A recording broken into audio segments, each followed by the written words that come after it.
Son las 8 horas con 14 minutos.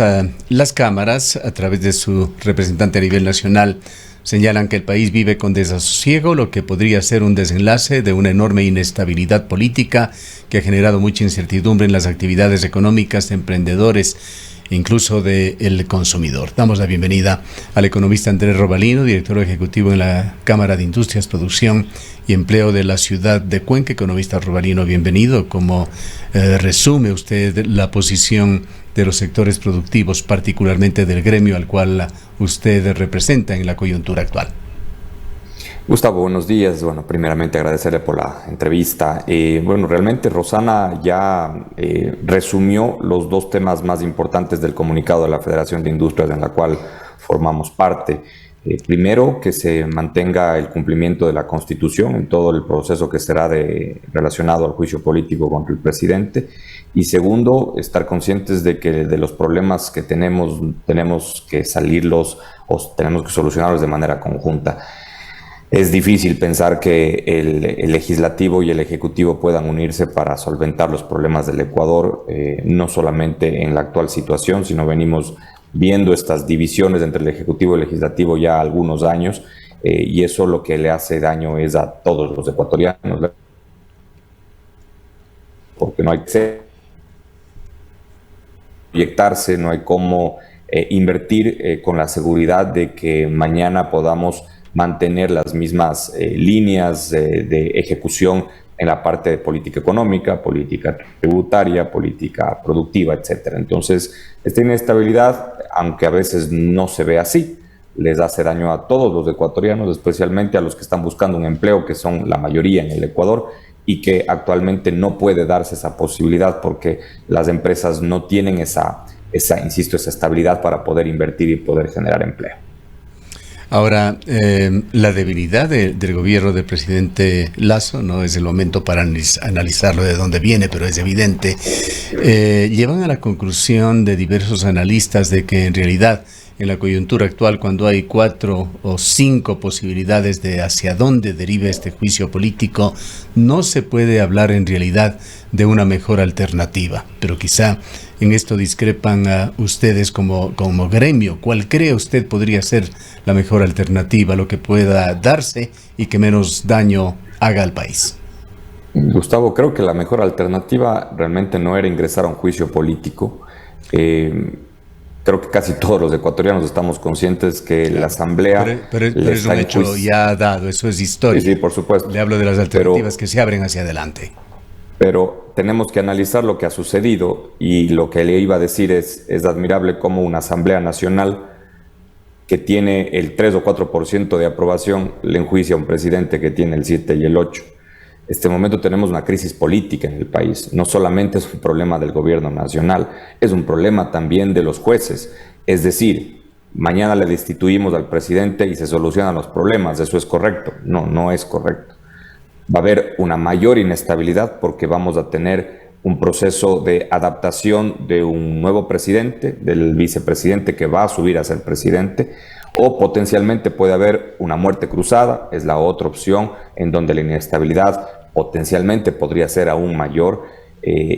Casi todos los escenarios que se nos viene a futuro próximo, en el corto plazo, son escenarios que no le favorecen al Ecuador, no le favorecen a los ecuatorianos. Se facilita más bien el análisis. ¿Cuáles serían los peores escenarios?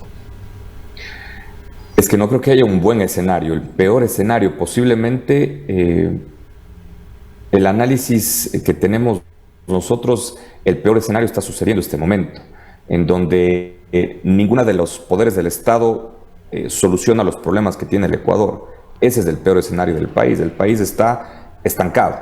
No hay una absorción de la responsabilidad por parte de la Asamblea Nacional en relación a temas de seguridad, ni de mejora en el código laboral, ni nada por el estilo. Tenemos graves problemas en el Poder Judicial y se han visto en todas las denuncias, en el allanamiento a la Fiscalía, al Consejo de la Judicatura y demás. Y hay muchos problemas también en el Ejecutivo, hablando específicamente del apoyo que no ha existido a la mejora de la competitividad.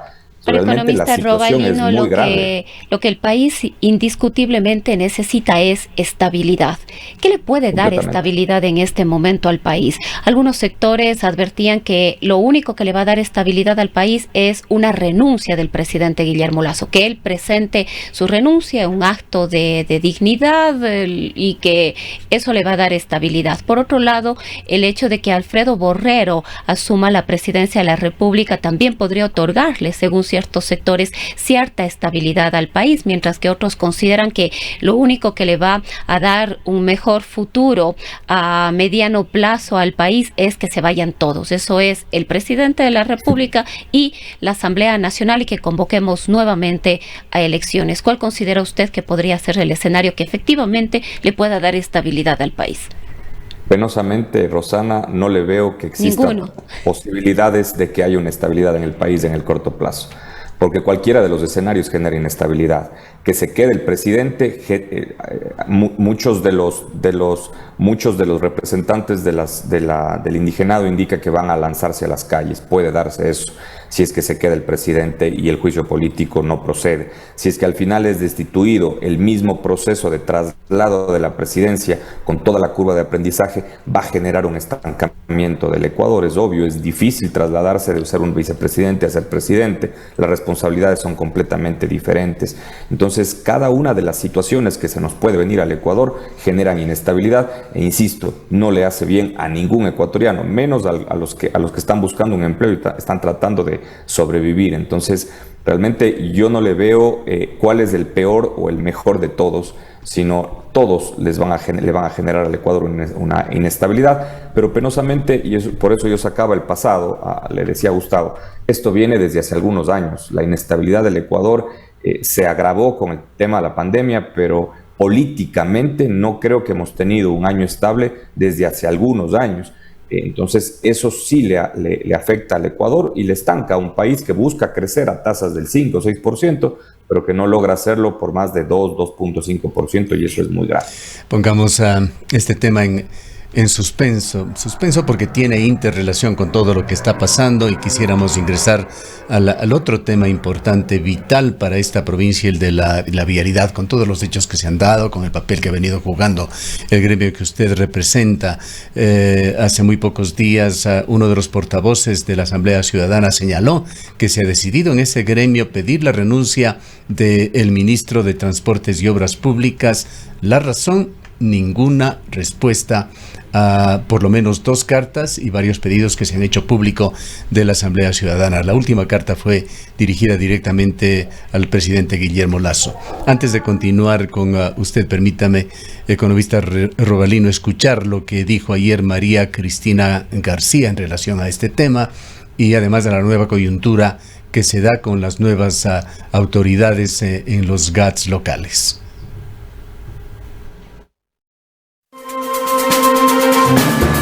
María Cristina García, presidente de la Cámara de la Construcción de Cuenca, se refirió a sus expectativas con el nuevo prefecto electo de la SUAY, Juan Cristóbal Lloret. Nosotros obviamente estamos contentos por el cambio, por la nueva perspectiva, por la nueva visibilidad que tenemos ahora. Además, hemos conversado como asamblea en varias ocasiones, hemos tenido algunos talleres de trabajo con el señor prefecto, y él está sumado a la causa que nos motiva como asamblea, sobre todo en el tema tan importante como es el de la delegación de competencias.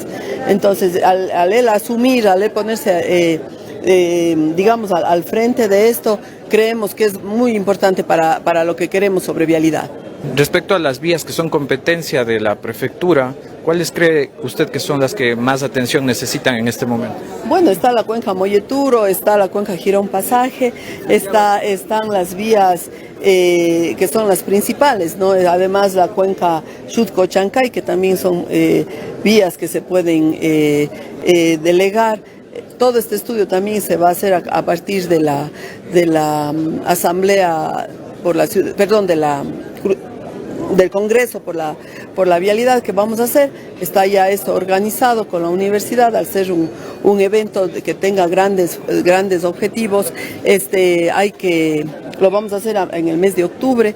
Es un congreso que va a estar con 4 grandes ejes, que es justamente el tema de la delegación, el tema del inventario vial, el tema de la afectación económica y demás. Entonces, creemos que está bastante bien avanzado esto y que de ahí saldrán exactamente las vías, los montos y cómo se debe hacer esta verdadera delegación.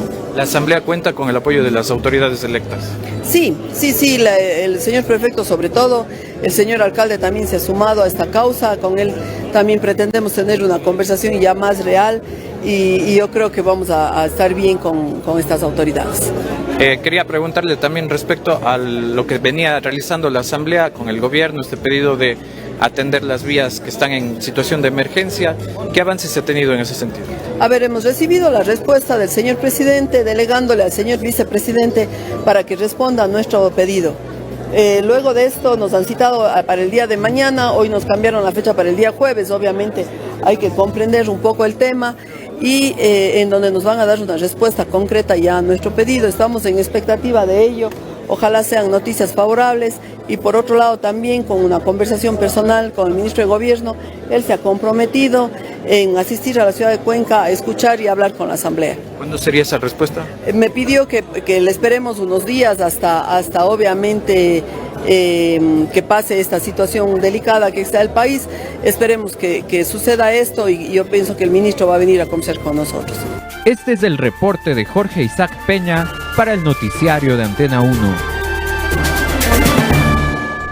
Dentro de una gran problemática por la vialidad en la provincia de La Suay, surgió por allí este compromiso entre el gobierno y la provincia de La Suay de fomentar la construcción de una autopista desde Biblián hacia la costa, y es allí donde intervino en forma preliminar, nació la idea, entendemos, en el gremio que usted representa, Economista Robalino. El 15 de marzo se hizo un acto simbólico de firma de un memorándum de entendimiento que luego fue formalizado al día siguiente, entendemos, en la capital de la República. Se nombró también por un decreto ministerial una comisión de asesoramiento, un consejo en materia de vialidad que conformaban varios miembros del gremio, algunos directivos y exdirectivos del gremio de la industria aquí en la ciudad de Cuenca. ¿En qué va quedando todo esto? ¿Cómo se ha avanzado? Mientras paralelamente con una agenda bastante más ambiciosa y completa, la Asamblea Ciudadana viene impulsando por otros mecanismos esta necesaria atención que debe dar el gobierno nacional a la provincia. Coméntenos, para iniciar este otro tema, ¿cómo está este proyecto de prefactibilidad que surgió de ese memorándum de marzo? Bueno, realmente el proyecto está avanzando. Como usted bien indica, el 15 de marzo se firmó el convenio con la empresa pública de Corea y el proyecto, los estudios de prefactibilidad están avanzando. Tenemos entendido conforme el tiempo que fue expuesto y presentado por el ministro en su momento, así que los tiempos se están cumpliendo en lo que tiene que ver con los estudios de prefactibilidad. En algún momento tendremos información, como usted conoce, Gustavo, dentro de esta firma que se generó en el 15 de marzo, también se creó mediante decreto ministerial un comité privado de vialidad en donde nosotros formamos parte y nos estamos reuniendo permanentemente con el ministro para conocer los avances de y por supuesto de la emergencia vial, que nació de una propuesta desde la CIPEM. No es un proceso ni es algo ganado de la Asamblea por la vialidad, eso hay que ser muy claros. Nació de una propuesta que fue dirigida desde la CIPEM al secretario de la Presidencia de la República, el cual le comprendió la situación y decretaron en emergencia tanto la vía Cuenca-Molleturo-Naranjal como la Cuenca-Girón Pasaje, que tenemos entendido, según información de la subsecretaria Ordóñez, que desde los primeros días de junio se comenzará a ejecutar paulatinamente la recuperación de esas dos vías. Así que, relacionado al tema de la nueva autopista Cuenca-Guayaquil, pues los estudios de prefactibilidad están avanzando. Ahora, economista Robalino, tenemos ya nuevas autoridades, se posesionaron entre el domingo y el día de ayer, tanto en la alcaldía de Cuenca como en la prefectura de El Azuay, y en un trabajo coordinado, se puede decir así, o de apoyo colaborativo con la Asamblea Ciudadana por la Vialidad de El Azuay, se anuncia que se pedirá la delegación de competencias en materia vial, especialmente de las vías estatales que cruzan por la ciudad hacia la prefectura de El Azuay. Ustedes como comité vial participarán de estos procesos, sobre todo por esa aparente cercanía que ustedes tendrían con el ministro de Transporte y Obras Públicas. ¿Han analizado ustedes como comité vial esta posibilidad? ¿Cómo ven precisamente una situación de este tipo? Rosana, la solución no está por quién es el dueño de la carretera o quién la maneja. Hay que administrarla bien. Penosamente, el sector público ha sido de manera general un mal administrador de cualquier tipo de negocio. Me refiero a negocio porque a las carreteras hay que verlas como un negocio. Si es que no se cobra un peaje, es imposible mantener una carretera, y eso debemos estar muy conscientes. Si es que el prefecto está consciente de que debe cobrar un peaje para mantener todas las carreteras, potencialmente podría haber un cambio, por supuesto, pero tendríamos que ver la propuesta completa del prefecto para conocer y estar conscientes de que eso podría dar una solución, porque podríamos pasar de un problema con el gobierno nacional a un problema con la prefectura.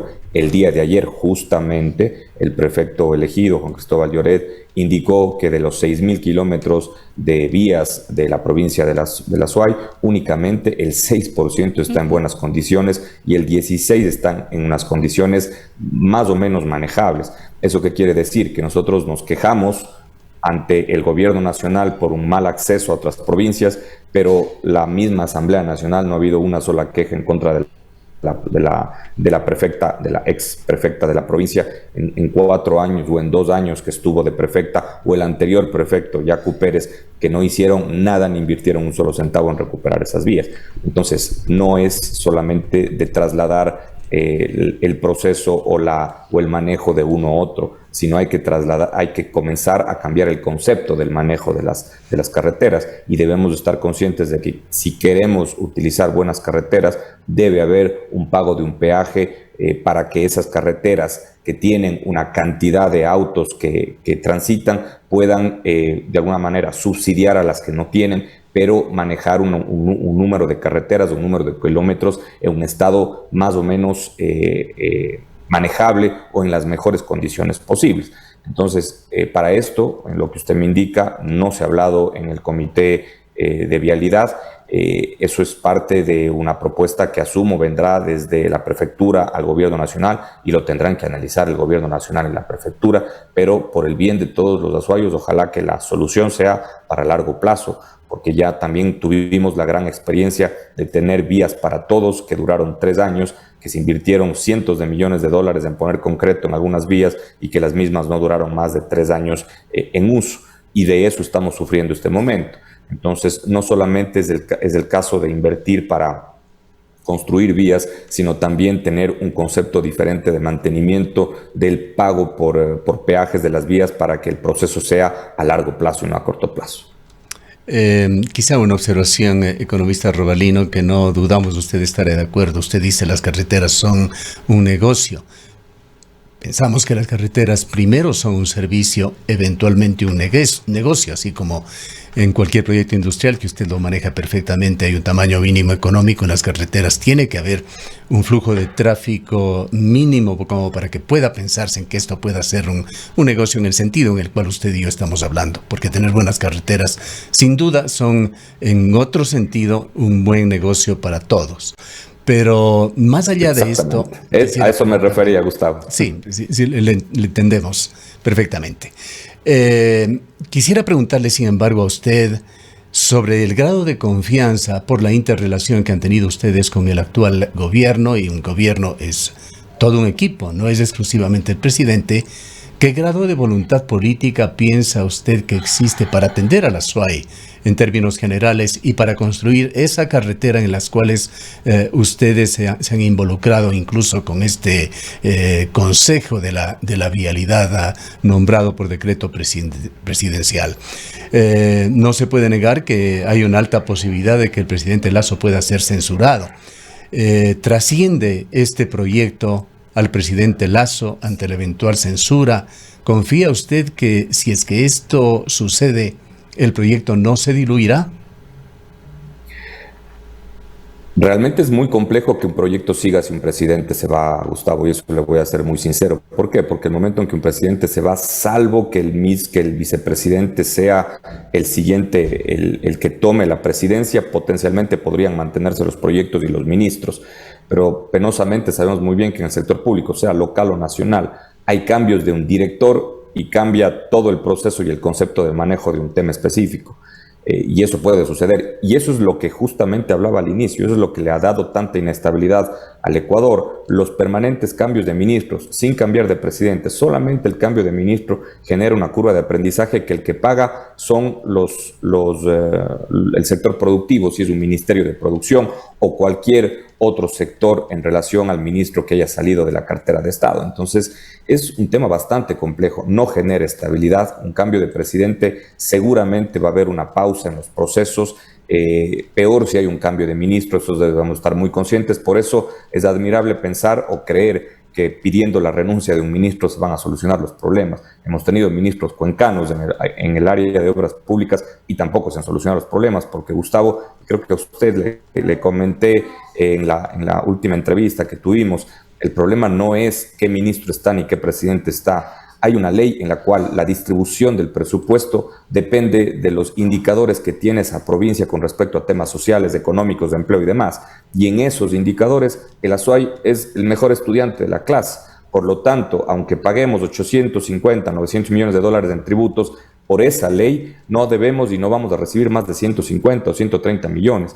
Ese es el gran problema y esa es la solución de fondo que debería darse. ¿Quién la debe solucionar? Pues de una propuesta del Ejecutivo o de un análisis del Legislativo, pero sin ese cambio, no importa qué ministro, no importa qué gobierno, vamos a seguir recibiendo lo menos que necesitamos para cubrir con todas las necesidades que tenemos como provincia. ¿Por qué? Porque tenemos los mejores indicadores de servicios públicos, los mejores indicadores de empleo, los mejores indicadores de cumplimiento tributario. Entonces, obviamente eso hace que nuestra posibilidad de acceder a fondos para mantenimiento, para recuperación, para proyectos, para infraestructura y demás, no van a llegar. Ese es el problema de fondo para el cual sí nos deberíamos unir como prefectura, como gobernación, como alcaldía, universidades y sector productivo para buscar una solución en la cual no solamente dependamos del hombre o de la mujer que estén como presidente o presidenta del país, peor aún como ministro o ministra, sino que tengamos ya un respaldo legal de cuánto debe venir a la ciudad, de cuánto debe venir a la provincia, porque la provincia y la ciudad necesitan ese tipo de inversiones. Esto de la unión que usted ha tocado es justamente muy importante. Y en estos precisos días, tras el cambio de gobiernos seccionales que se concretó ya este domingo, hemos visto al prefecto y al alcalde actuando armónicamente, dando declaraciones, firmando incluso memorándums para tratar de tener una actuación conjunta, corporativa, en temas que tienen que ver con la ciudad y con la provincia. Quieren realizar un pacto más allá de lo político, que trascienda a las diferencias políticas para actuar en forma conjunta por los intereses de la SUAY. Y aquí cabe preguntar si es que la CIPEN va a seguir actuando independientemente sin sumarse a la Asamblea Ciudadana, o los nuevos vientos podrían llevar a reconsideraciones en cuanto a esta posición. No, Gustavo, la Asamblea Ciudadana tuvo un objetivo político y eso se lo vio en las manifestaciones. Esencialmente estuvo representada por políticos, no por ciudadanos. Y eso, en esa línea la CIPEM no va a ingresar.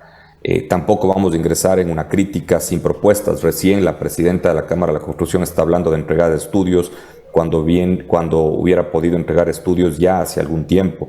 Nosotros lo que hicimos es primero entregar estudios y después presionar. porque el objetivo de la CIPEM no es la crítica, sino es la crítica con propuestas. Nosotros no vamos a ingresar solamente a criticar o a pedir la renuncia de tal o cual autoridad, porque sabemos que el proceso de la curva de aprendizaje de una nueva autoridad nos va a afectar aún más. Hay que buscar una solución ahora con propuestas, no solamente con críticas, sino con propuestas, y obviamente en un proceso en donde se mantenga un análisis técnico de la situación y no un análisis partidista o político. Estamos completamente de acuerdo que las soluciones de los problemas de Cuenca, de la SUAY y del Ecuador se lo tienen que manejar de una manera apartidista. Pero penosamente eso, por ejemplo, en la Asamblea Nacional no se ve, tampoco en el Ejecutivo se ve, menos en el Judicial se ve. Son sumamente partidistas y políticos. Entonces eso le hace daño, insisto, a todos. Debemos buscar una solución desde lo local, en donde el alcalde, el prefecto y el gobernador se sienten en una mesa, y en esa mesa se sumen actores productivos, se sume la academia, se sumen representantes de la ciudadanía, y que podamos buscar y proyectar a la ciudad y a la provincia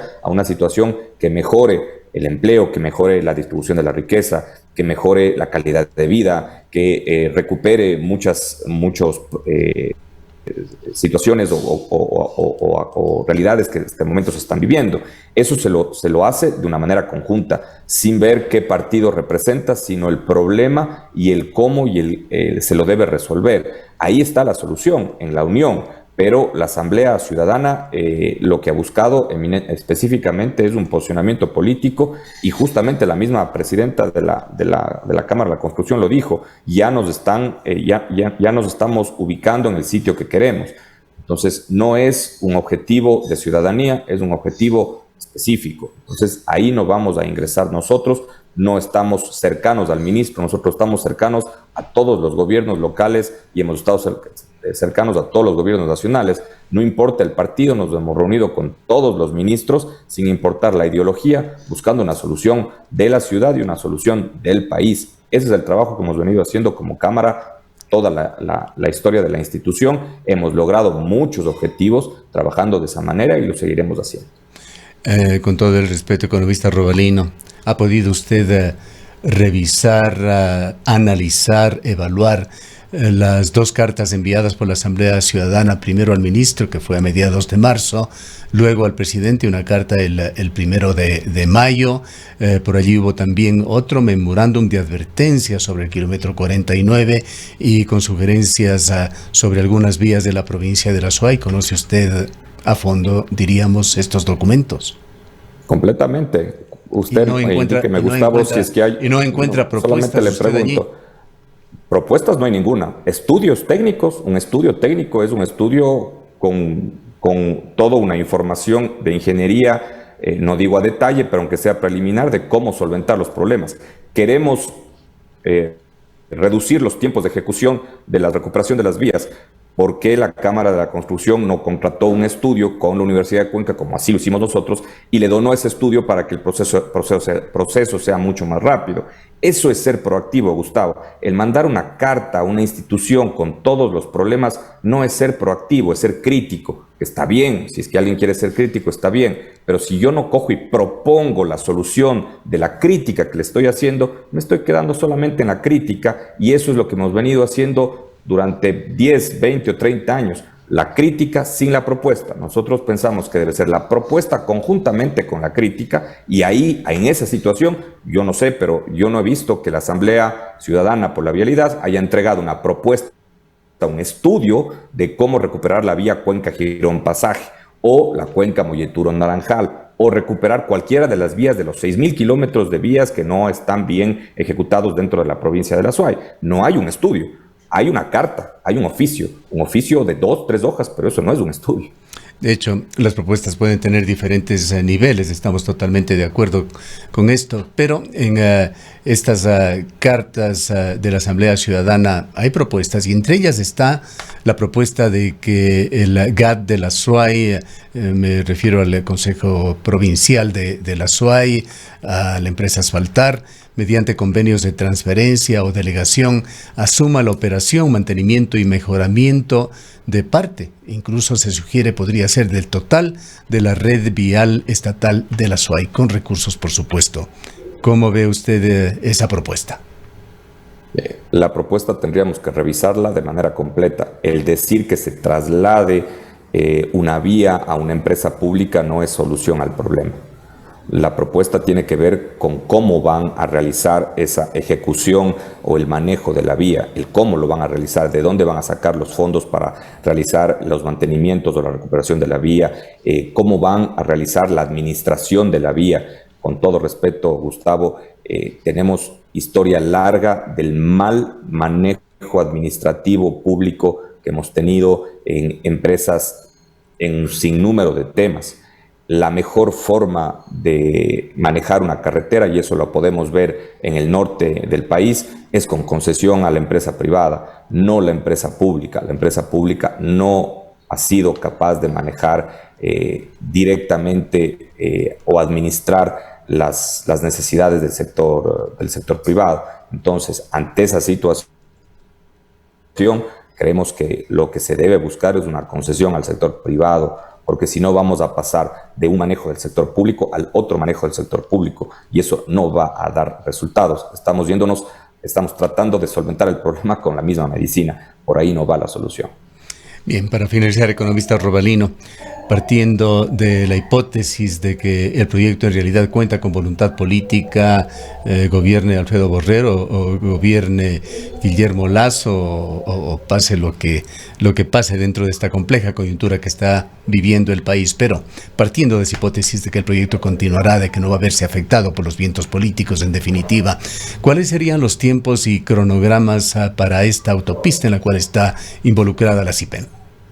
Son 18 meses, según lo que nos indicó el ministro, desde el 15 de marzo. Según tiene planificado el gobierno nacional, se entregaría para, si no estoy mal, octubre de este año, se entregarían los estudios de prefactibilidad, y para marzo del 2025, si no estoy mal, enero del 2025 a marzo, se entregarían los estudios de factibilidad. Esos son los tiempos a los cuales se ha apegado el ministerio. Habrá que esperar y seguir presionando, obviamente, para que esos tiempos se cumplan. De ahí será otra la historia del inicio de la construcción de la vía, obviamente. Eso tomará algunos años más para la construcción, pero es la única forma de pensar y proyectarnos al futuro, ya que estamos conscientes de que la cuenca Molleturo no es el futuro. Ahora, los 18 meses a partir de marzo se cumplirían en septiembre, si no me equivoco, del año 2024. ¿Qué es lo que se espera para cuando se cumplan esos 18 meses? Bueno, insisto, hay que seguir presionando para que el tener los estudios de factibilidad no significa tener la vía. Hay que presionar para que el proceso de concesión o alianza público-privada se logre esa firma con la empresa que gane el proceso dentro de compras públicas, y con eso pues también presionar para que la construcción de la vía se la haga de la manera más rápida, eficiente posible, sin malgastar los fondos de todos los ecuatorianos, que penosamente han sido la costumbre en el Ecuador de malgastar los fondos de los ecuatorianos en obras de infraestructura para que la obra se vea. Entonces todo eso es parte justamente de este comité de vialidad, que lo que busca es dar una presión, pero al mismo tiempo trabajar de manera conjunta para que las cosas sucedan. Bien. Le agradecemos por su presencia. Un gusto, Gustavo. Declaraciones del economista Andrés Robalino, director ejecutivo de la Cámara de Industrias, Producción y Empleo en la provincia de La Suay. Son las 8:47 minutos.